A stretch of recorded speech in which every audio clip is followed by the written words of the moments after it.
Hola, buenas tardes. Este es nuestro primer videoblog. Yo soy Tatiana González y estoy con Vivian Sánchez y vamos a hablar de la clase del 21 de septiembre de análisis de la comunicación. Bueno, y en esta clase comenzamos analizando uno de los ejercicios que nos mandó el profesor Juan Sebastián Cobos, que se trataba de elegir una de las imágenes publicitarias y nosotros teníamos que analizarla siguiendo varios ítems o varios aspectos para comprender Su verdadero significado. la comunicación, lo que estamos viendo.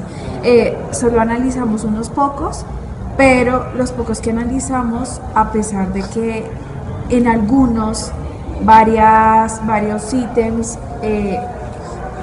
podría ser que estuvieran muy claros, pero realmente no, realmente tenía algo de complejidad. Entonces, en este caso, pues nos pudimos dar cuenta que no es tan fácil y no es tan obvio. Sí, entonces analizamos algunos de los ejemplos que habíamos hecho en clase y los grupos que no los habían enviado tuvieron la oportunidad de enviarlos durante la clase al correo del profesor y bueno, al finalizar la actividad el profesor nos recomendó que cuando hiciéramos actividades así con opciones de respuesta nos fijáramos muy bien en el equilibrio de las opciones, porque algunas veces la más corta, la menos explicada, era la descartable. Bueno, y el grupo que no había terminado de exponer la clase pasada, esta vez lo hizo, y nosotras escogimos un tema que fue la escala de Likert, que explica que es un tipo de escala de medición y de psicometría utilizada principalmente en la investigación de mercados para la comprensión de opiniones y actitudes del consumidor, si estoy de acuerdo o no. Entonces, pues toda nuestra vida nos han estado haciendo encuestas y en ese momento pues me llegó a mi mente cuando nos hacen encuestas sobre cómo están funcionando los pads o cosas así, que nos hacen marcar, digamos, 5 si está muy de acuerdo o 1 si no está de acuerdo. Entonces, pues son las encuestas que así. La exposición de estas estudiantes que hablaron sobre, bueno, estos tipos de esta escala, sí. El profesor nos dijo que, pues hizo una pregunta a todos, preguntó que si una encuesta era cuantitativa o cualitativa y pues las personas respondieron que depende del tipo de pregunta, pero él resaltó algo importante y es que una encuesta siempre va a ser cuantitativa en todos los casos, aunque haya preguntas abiertas. Además, pues que siempre como que se nos hace muchísimo más fácil entablar una estadística con datos específicos de acuerdo a una encuesta a cuando vamos a realizar una encuesta con preguntas abiertas. Nos resulta más difícil, pero ya existen páginas y aplicaciones en las que se puede tabular este tipo de preguntas. Eso también nos lo explicaba el profesor. Como la que nos mandó a descargar. Exacto, y se hace con las palabras que más se repiten. Uno de los tips era con las palabras que más se repetían. Por cierto, quiero dar mi opinión respecto a esto y es que el programa que el profesor nos mandó a descargar, Atlas-T, no me cayó bien. Desde un principio me cayó mal porque descargó un virus en mi computador que todavía está ahí. Entonces, tengo problemas con ese programa. En la clase el profesor nos dijo que cuando estuviéramos haciendo la bitácora o el video habláramos sobre lo que es una burbuja de filtros. Entonces, bueno, vamos a hablar de lo que es. Eli Parais, en una TED Talk que se llama Cuidado con la burbuja de filtros en la red, daba ejemplos sobre qué es una burbuja de filtros y cómo podemos evitarla en la red. Entonces, se trata de que, digamos, tú estás buscando, no sé, una marca de zapatos en internet y buscaste un día el precio de esa marca de zapatos. De ahí en adelante, cada vez que entres a una página o cuando estés en Facebook y le des like a una página, todas las recomendaciones que te van a dar van a estar relacionadas con ese gusto que el computador que la red ya calificó como tu gusto. Entonces, bueno, eso es bueno porque solamente recibes contenido de las cosas que a ti te gustan. Lo malo de eso es que te encierran en ese mundo y no te dejan ver qué es lo que hay más allá.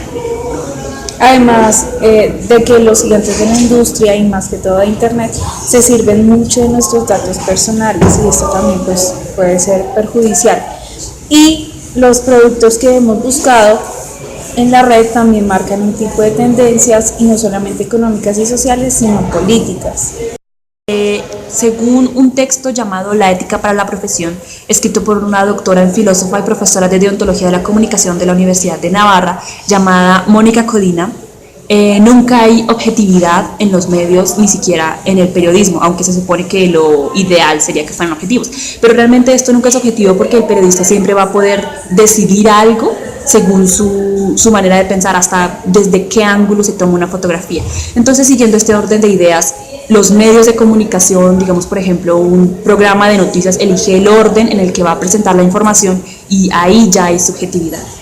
Y bueno, no solamente se ven en los canales de televisión y en los noticieros, como lo señala mi compañera, sino se ve mucho en la prensa escrita, donde en una exposición también nos lo explicaban, que pues siempre íbamos a encontrar toda la información de publicidad al lado derecho y al lado izquierdo iba como pedazos o fragmentos de las noticias o de lo que ellos querían mostrar, pero muy seleccionado, dependiendo de los caracteres que cuente la noticia.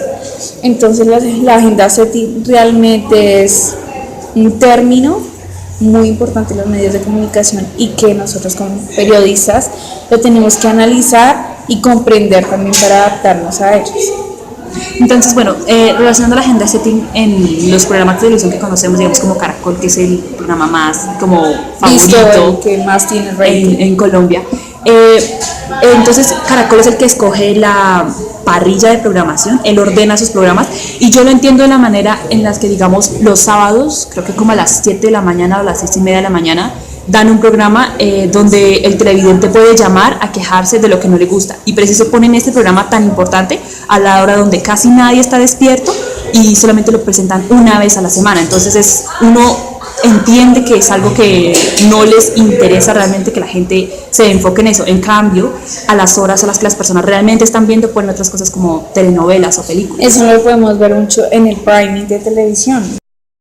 Y en cuanto a esto, pues obviamente ese es el horario en el que todas las personas, los hogares colombianos, llegan a su hogar, llegan de trabajar, llegan de estudiar, y esto es lo que nuestro medio le ofrecen, narconovelas y bueno, todo lo que ustedes ya saben y lo que ustedes consideran que realmente es lo que nuestros medios le pueden ofrecer a la sociedad colombiana. Entonces todos somos televidentes, ya sea que veamos o no los canales, de alguna manera sabemos qué es lo que están presentando, siempre terminamos enterándonos.